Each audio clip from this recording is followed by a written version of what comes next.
બનાસકાંઠાના વાવ તાલુકા યાત્રાધામ ડીમા ગામ ખાતે નાઈ સમાજ દ્વારા બ્લડ ગ્રુપનો કેમ્પ રાખેલ. બનાસકાંઠાના વાવ તાલુકાના યાત્રાધામ ડીમા ગામ ખાતે નાઈ સમાજ દ્વારા બ્લડ ગ્રુપનો કેમ્પ રાખેલ હતો, જેમાં અંદાજે 227 બોટલ બ્લડ બેંક જમા થયું હતું.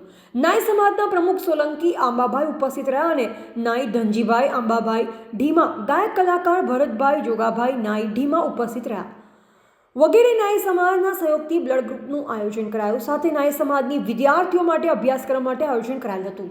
વાવ તાલુકાના અને સુઈગામ તાલુકો અને ડીસા તાલુકો અને લાખણી તાલુકો, દિયોદર તાલુકો અને ભાભર તાલુકો વગેરે તાલુકાના નાઈ સમાજના સહયોગથી બ્લડ ગ્રુપનું આયોજન કરાયું. સાથે ભજનની પણ રમઝટ બોલાવાઈ હતી.